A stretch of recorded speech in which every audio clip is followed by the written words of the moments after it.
तो बीएसए की lecture series में हम लोग अभी तक चैप्टर 3 को पढ़ रहे थे, जहां हम लोग ने पढ़ा था facts which need not to be prove, जो दिया गया सेक्शन 51 से सेक्शन 53 के बीच। अब हम लोग नेक्स्ट चैप्टर यानी कि चैप्टर 4 पे आज बढ़ेंगे, जो पार्ट 3 के अंदर ही आता है, जो बात करता है ओरल एविडेंसेस के बारे में, जो दिया गया है सेक्शन 54 से 55 में, यानी कि 2 सेक्शन इसमें कवर होंगे ओरल एविडेंस में। चलिए आज सेक्शन 54 और 55 को कवर करते हैं। तो ओरल एविडेंसेस का हम लोग ने नाम तो सुना होगा, यानी कि वो एविडेंसेस जिसमें हम लोग मौखिक रूप में यानी कि मुंह से बोल के अगर कोई अपनी फैक्ट्स को या फिर अपनी हम बात को या फिर कोई अगर ऐसे स्टेटमेंट को प्रूव करते हैं, तो उस प्रोसीडिंग में जो एविडेंसेस अप्लाई होते हैं वो ओरल एविडेंसेस कहलाए जाते हैं। ओरल एविडेंसेस के आगे के कॉन्सेप्ट को पढ़ने से पहले हम लोग ओरल एविडेंसेस की डेफिनेशन को एक बार फिर से जान लेते हैं। ओरल एविडेंस की हम लोग डेफिनेशन पहले डेफिनेशन क्लॉज के सेक्शन 2 में हम लोग पढ़ाए थे, यानी कि सेक्शन 2 का क्लॉज ई एविडेंसेस के बारे में बात करता था, जिसमें हम लोग ने 2 तरह के एविडेंस को पढ़े थे, ओरल और डॉक्यूमेंट्री एविडेंस। लेकिन हम लोग अभी ओरल एविडेंस की ज़रूरत है, तो हम लोग ओरल एविडेंस को पहले पढ़ेंगे। ओरल एविडेंसेस बताता है कि all statement including electronically which the court permits और requires to be made before it by witnesses in relation to matters of fact under inquiry and such statements are called oral evidence। ऐसे कुछ statements जो electronic form में भी हो या फिर normal format में, जिसको कोर्ट परमिट करे या जिसकी ज़रूरत पड़े विटनेस को कोई फैक्ट या कोई मैटर को प्रूव करने में, तो उन स्टेटमेंट्स को हम लोग ओरल एविडेंस कहेंगे। यानी कि ऐसे एविडेंस जिसमें हम ओरल फॉर्मेट में यानी कि मुंह से बोल के अपनी बात को या फिर अपने स्टेटमेंट को प्रेजेंट कर रहे कोर्ट के सामने, तो वो हमारा ओरल एविडेंस कहलाएगा। तो ओरल एविडेंस की डेफिनेशन थी जो सेक्शन 2 क्लॉज ई के सब क्लॉज आई में दी है। लेकिन ओरल एविडेंस हमारा सेक्शन 54 और सेक्शन 55 में प्रॉपर वे में डिस्क्राइब किया गया है। सेक्शन 54 और सेक्शन 55 में हमारा डेफिनेशन नहीं बताएगी ओरल एविडेंसेस की, बल्कि उसकी प्रूविंग के बारे में बात की गई, यानी कि उसमें फैक्ट को लेके उसको समझाया गया। तो चलिए समझते हैं सेक्शन 54 और 55 को। स्टार्ट करते हैं सेक्शन 54 से। सेक्शन 54 बात कर रहा है proof of facts by oral evidences.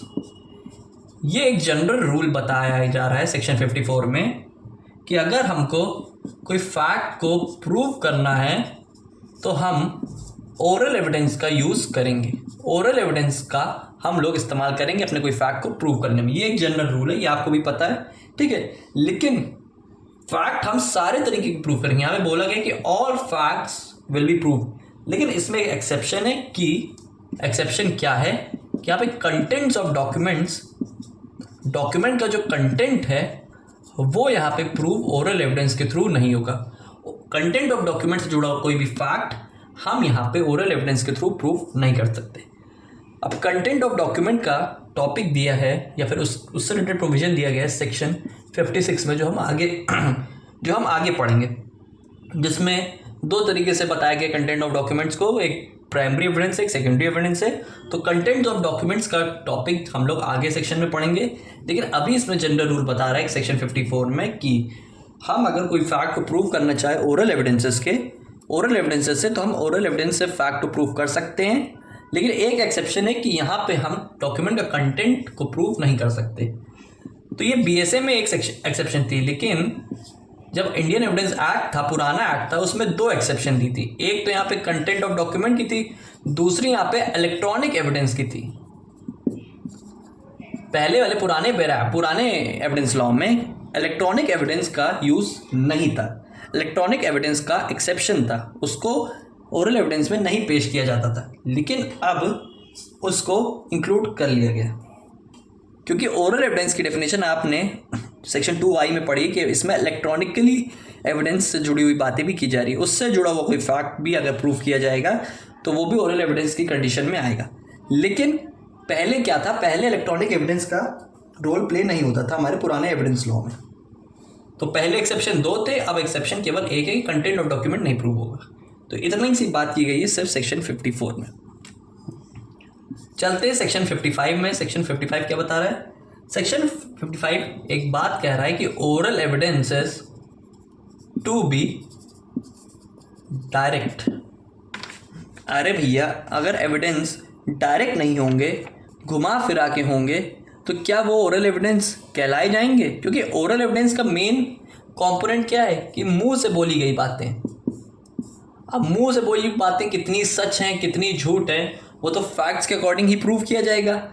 लेकिन अगर हम उसमें इनडायरेक्ट स्टेटमेंट का इन्वॉल्वमेंट करेंगे, इनडायरेक्ट कोई एविडेंस का इन्वॉल्वमेंट करेंगे, तो क्या वो ओरल एविडेंस कहलाएगा? नहीं कहलाएगा।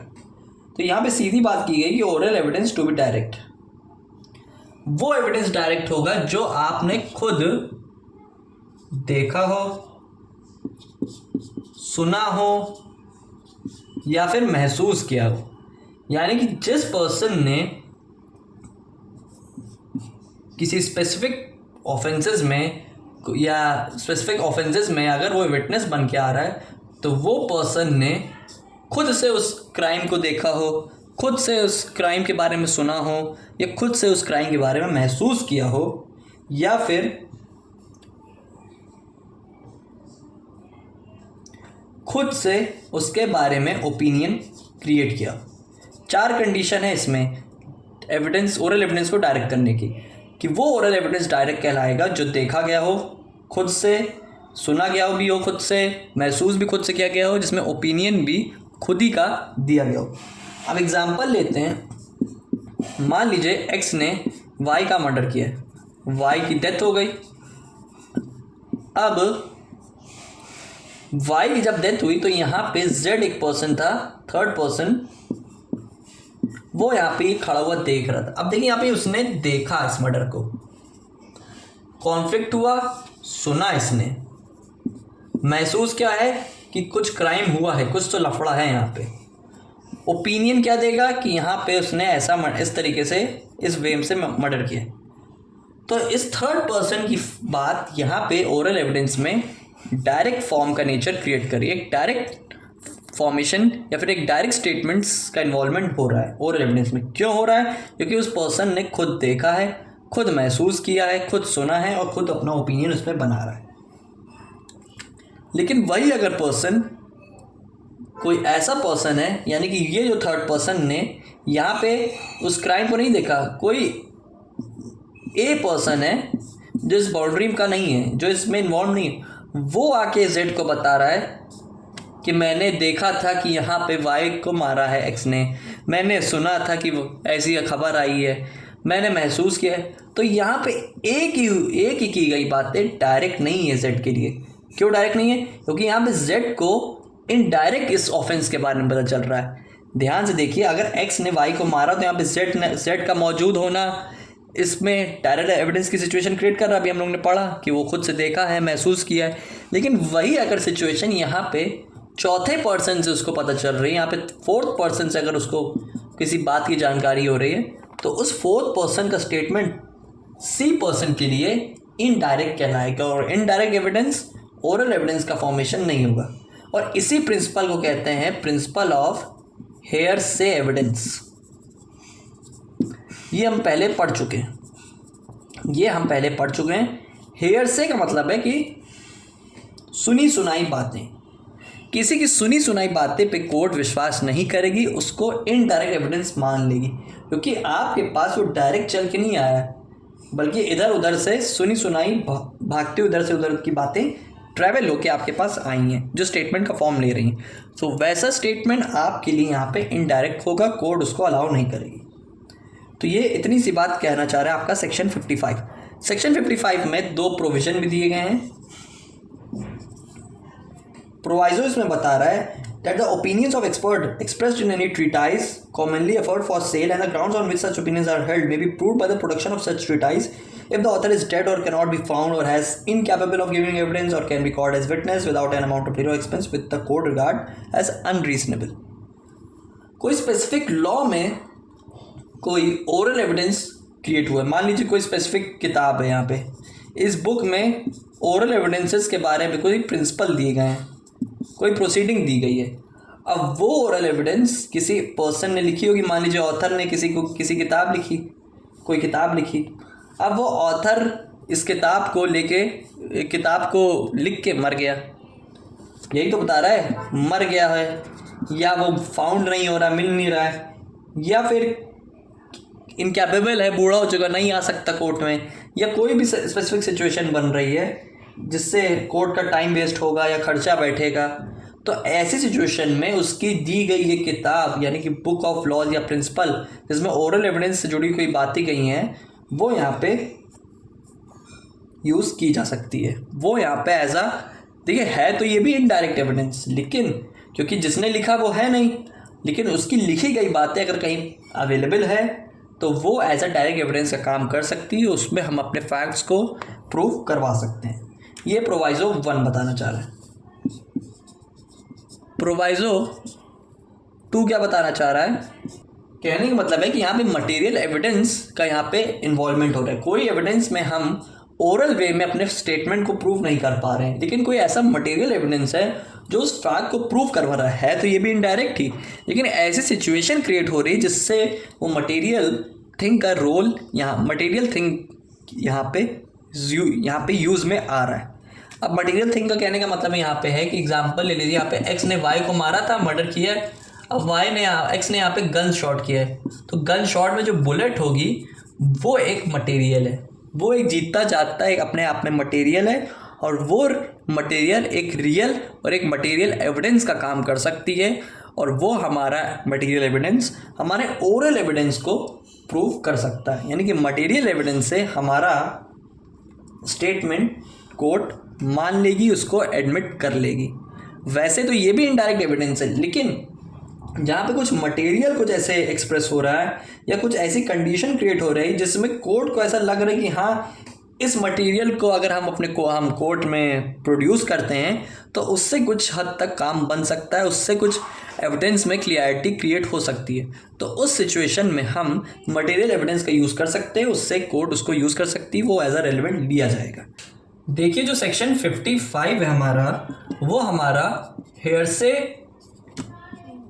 एविडेंस के प्रिंसिपल पे बेस्ड है, यानी कि रूल ऑफ हेयरसे एविडेंस है, यानी कि सुनी सुनाई बातें पे ये हमारा कानून या फिर ये सेक्शन बेस्ड है। हमारे लिए हेयरसे एविडेंस सुनी सुनाई बातें कोर्ट अलाउ नहीं करती, कोर्ट उसको नहीं विश्वास उसमें रखती, नहीं मानती, भाई ये सुनी सुनाई बातें पे कौन विश्वास कर लेगा। लेकिन कुछ 6 सिचुएशन हैं, कुछ ऐसे 6 सिचुएशन हैं या 6 यहाँ पे ऐसे पॉसिबिलिटीज़ हैं जिससे आपका हेयरसे एविडेंस कोर्ट में एडमिट हो जाएगा, कोर्ट उसको अलाउ कर देगी। किसको? हेयरसे एविडेंस को। ये 6 ग्राउंड्स पे।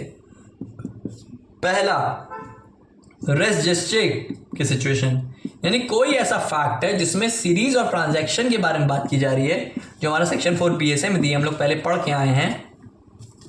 कुछ सेम ट्रांजैक्शन का इन्वॉल्वमेंट हो रहा है सेम समय में या सेम जगह सेम प्लेस में, हम लोग पढ़े थे सेक्शन 4 में क्लोजली कनेक्टेड फैक्ट्स, जिससे हमारा स्टार्ट हुआ था, तो उसमें रेस जेस्चर का टॉपिक था, तो वहाँ पे हम हेयरसे एविडेंस को यूज़ कर सकते हैं।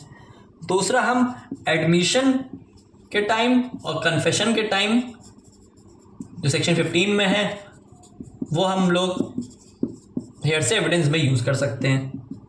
तीसरा, डाइंग डिक्लेरेशन की सिचुएशन में सेक्शन 26 BSA, उसमें हम लोग यूज़ कर सकते हैं हेयरसे एविडेंस को।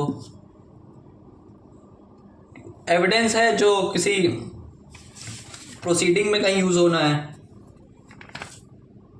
यानी कि कोई सब्सिक्वेंट प्रोसीडिंग में कुछ फैक्ट्स को प्रूव करने में अगर हम यूज़ किए जा रहे हैं, तो सेक्शन 27 BSA में भी हम हेयरसे एविडेंस को यूज़ कर सकते हैं। 5वां ग्राउंड है एक्सपर्ट्स ओपिनियन, यानी कि ओपिनियन का कोई एक्सपर्ट्स का ओपिनियन है सेक्शन 55 BSA में, तो ओपिनियंस अगर किसी एक्सपर्ट ने कोई ओपिनियन दिया है तो उसकी बात को कोर्ट एक्सेप्ट कर लेगी। और लास्ट है, कोई पब्लिक डॉक्यूमेंट है